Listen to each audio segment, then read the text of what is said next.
Oi pessoal, tudo bem? Hoje a gente vai estar dando continuidade aos nossos vídeos aqui ligados à parte de desenho técnico, né? E esse vídeo ele vai estar tanto falando sobre a parte de desenho técnico como a parte também estrutural, né? Ligada ao torneamento convencional, que é especificamente referente à parte de recartilha, né? Recartilha ou serrilha, né? Dependendo da região onde você tiver, né? O recartilha é muito utilizado, né? Aqui na região Nordeste, alguns lugares, né, também do Sudeste, né, e eu já vi também no Sul algumas pessoas utilizando serrilha, né, então acaba variando, né.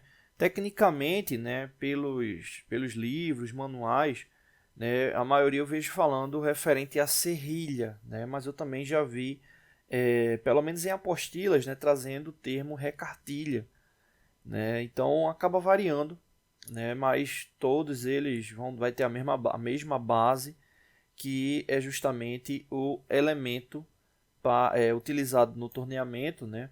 O qual toma como base aí você ter um atrito na hora de poder girar algum elemento, né? É o grande objetivo da recartilha. Eu vou estar chamando aqui como recartilha, né? Mas aí entenda que a recartilha ou serrilha, né? Então a recartilha ela acaba tendo essa base, né? Justamente para poder dar esse atrito, né? Na hora de poder girar o elemento. E existem vários tipos de recartilhos, né? Então a gente vai fazer alguns vídeos aqui falando sobre essas referências e como funciona, né?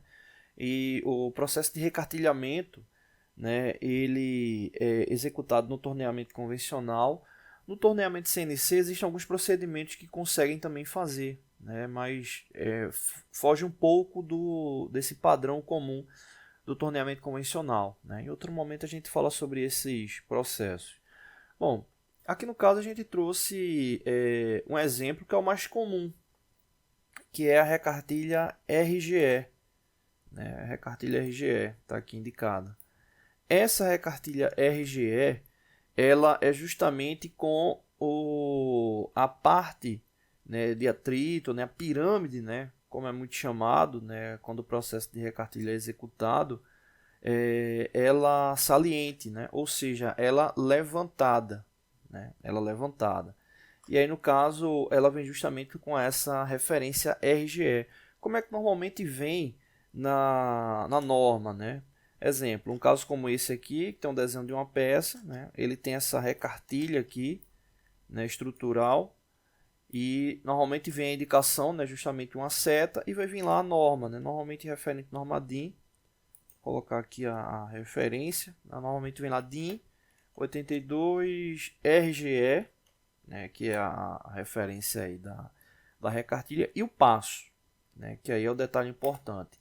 Os passos mais comuns, né, o 0,5, tem 0,6, 0,8, 1 milímetro, 1,2, 1,6. Esses são os mais comuns, mas existem outros. Então vamos supor que a gente colocou aqui o de 1,6.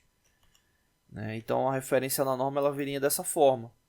Então aqui está vindo a indicação da norma, né? A indicação da recartilha que vai ser utilizada, nesse caso aí RGE, né? Que é essa recartilha levantada, e aqui o passo. Né? O que seria esse passo?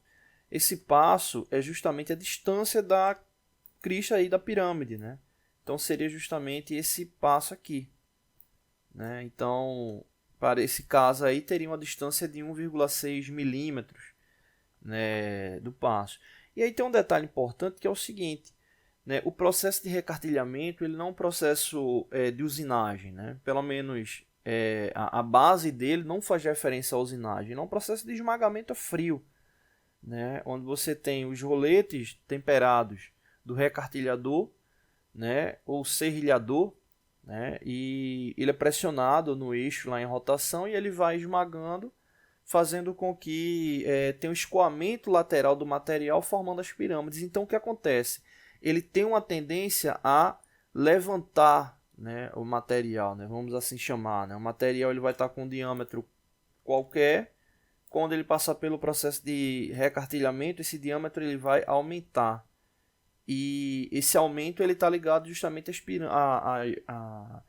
ao elemento geométrico ali do recartilhador, né, de como é que está o padrão.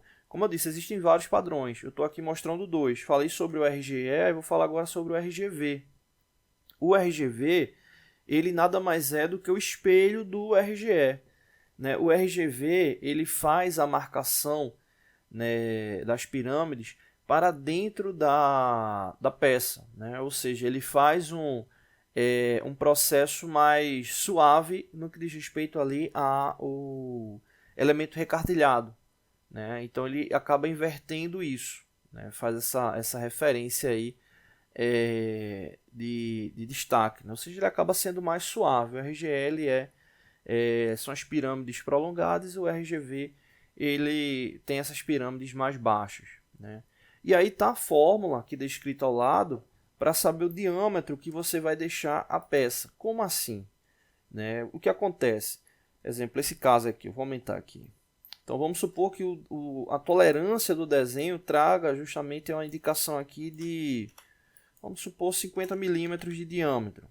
50 milímetros de diâmetro, obviamente, vai ser o diâmetro final. Se você tornear essa peça com 50 milímetros e for executar, né, a recartilha, o que é que vai acontecer? Ela vai aumentar o diâmetro.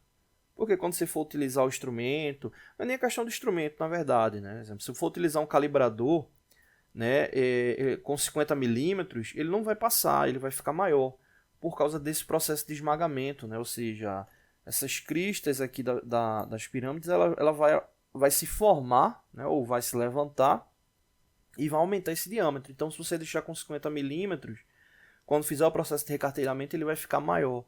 Então, você tem que deixar menos do que 50 milímetros. E aí, aqui está justamente a fórmula, né, de como é que você faz para calcular esse D2, né, esse D2 que é o diâmetro final.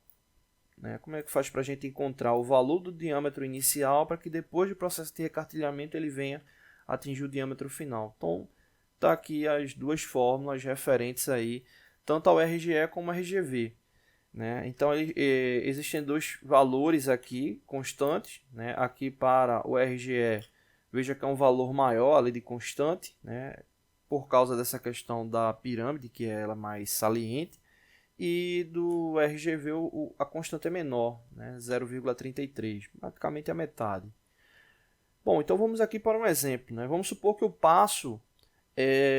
vamos tomar como base aquela informação mesmo. Né? Ou seja, o objetivo é deixar com 50 milímetros. Né? O objetivo é deixar com 50 milímetros. Deixar com 50 milímetros o objetivo. E o passo da recartilha, né? Vem lá a informação que é RGE 0,8. Então vamos supor essa forma. Bom, só reforçando aqui, eu acho que eu acabei invertendo quando fui falar aqui sobre o diâmetro, mas vou reforçar.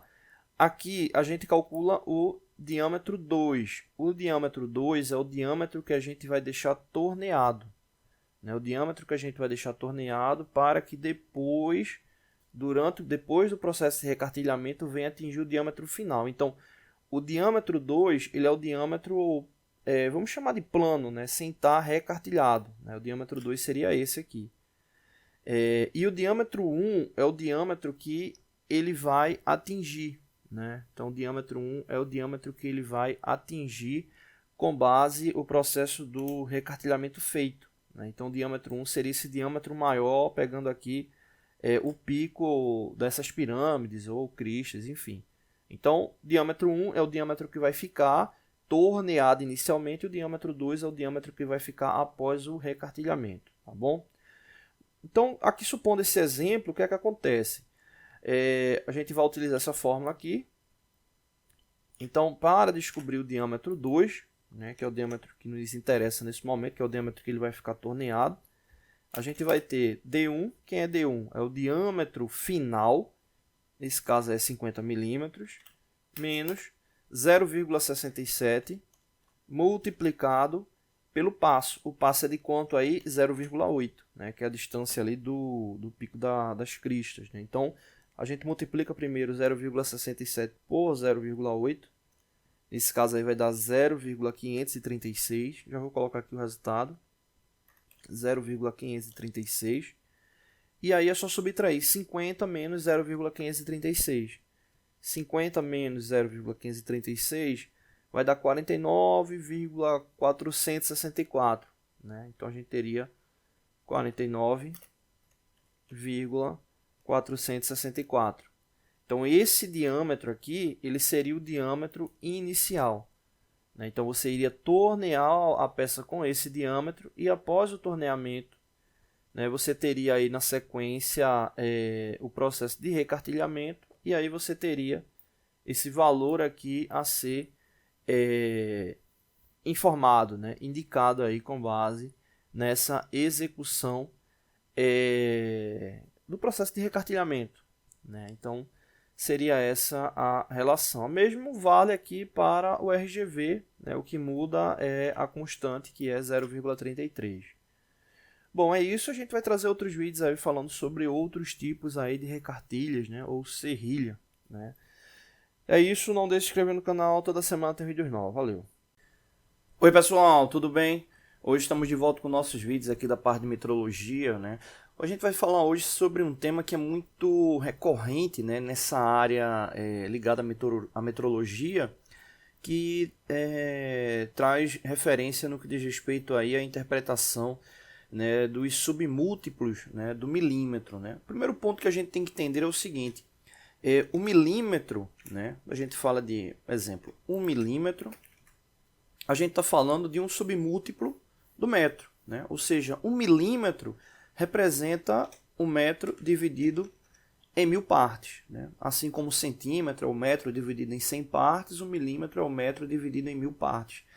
Na área da mecânica industrial e outras áreas também, é muito comum utilizar as unidades referente ao milímetro por causa da relação de indicação de precisão, né? Ou seja, são variações relativamente pequenas, né? Então você acaba necessitando, né, de valores inteiros que sejam correspondentes àquele tipo de espaçamento, né? Então acaba se tornando aí muito comum, né, o uso da unidade do milímetro. Só que o que acontece, o milímetro ele também tem os seus submúltiplos, né? É muito comum a gente ter referência, né, de décimo de milímetro, centésimo de milímetro e milésimo de milímetro, né? Como o próprio nome aqui faz referência, quando a gente fala de décimo de milímetro, a gente está falando do milímetro dividido em 10 partes, né? Quando a gente fala de centésimo de milímetro, o milímetro dividido em 100 partes. A gente fala de milésimo de milímetro, o milímetro dividido em 1000 partes. Você pode dizer assim, poxa, se o milímetro ele já é a milésima parte do metro, imagina a milésima parte do milímetro, né? O milésimo de milímetro. Quando a gente vai para essa análise industrial, obviamente a gente utiliza instrumentos compatíveis para esse tipo de resolução, né? Para esse tipo de indicação, né? Então não se preocupem referente a isso, né? Ou seja, os instrumentos utilizados, paquímetro, micrômetro, máquina de medir tridimensional e tantos outros, eles vão ter as resoluções respectivas a tipo de medição que vai ser executada, né? Referente à interpretação, né, quando a gente fala do décimo de milímetro, a gente teria 0,1 milímetro, ou seja, 0,1 milímetro é a mesma coisa que um décimo de milímetro. Centésimo de milímetro, 0,01 milímetro, né, ou seja, seria um centésimo de milímetro. E referente ao milésimo do milímetro, 0,001. Né? Ou seja, um milésimo de milímetro. Então essa é a representação comum para os três, né? No próximo vídeo a gente vai trazer exemplos de interpretação dessas respectivas medidas, tá bom? Então é isso, para o vídeo não ficar tão longo, não deixe de se inscrever no canal, todos os dias vídeos novos, né? Diferentes temas aí no canal, valeu! Oi pessoal, tudo bem? Estamos de volta com nossos vídeos aqui da parte de metrologia, né? Mais um vídeo referente à interpretação dos submúltiplos do milímetro, né? A segunda parte. E vamos verificar aqui alguns exemplos, né? Referente aí a esse tipo de interpretação. Bom, vamos verificar primeiro aqui exemplos de décimos de milímetro, né? Então, exemplo, vamos supor que você está fazendo a leitura com o instrumento, né? E chega a essa indicação aqui. 6,2 milímetros. 6,2 milímetros, a gente está falando aqui respectivamente de 6 milímetros, né? Então você teria aqui 6 milímetros. 6 milímetros, mais 2 décimos de milímetros, né? Ou seja, 6,2, 6 milímetros mais 2 décimos de milímetros. Quando a gente fala dessa relação de décimo de milímetro, né, o décimo de milímetro, por mais que ele esteja dessa relação decimal, mas ele traz uma indicação fracionária, né?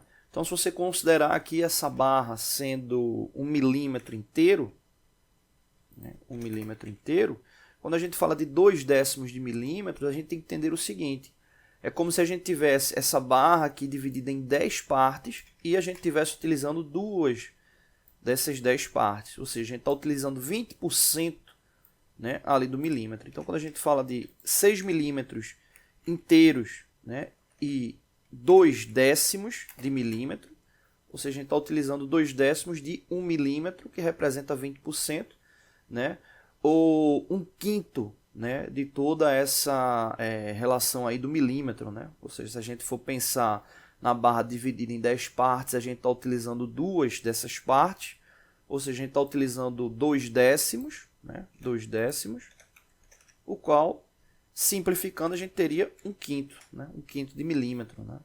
Então, 6 milímetros e 2 décimos de milímetro significa que a gente tem 6 milímetros e 1/5, né, de milímetro aí na representação. Né? Vamos verificar outro exemplo, né, de décimo de milímetro. Vamos supor aqui 4,8 milímetros, ou seja, 4 milímetros inteiros e 8 décimos de milímetro. Observa que o décimo está ligado, né, justamente à primeira casa após a vírgula, né, como a gente tinha falado, né, a relação da representação, aqui no caso seria 1 décimo de milímetro, né, então a representação do décimo está ligado à primeira casa após a vírgula, é importante ficar atento com isso.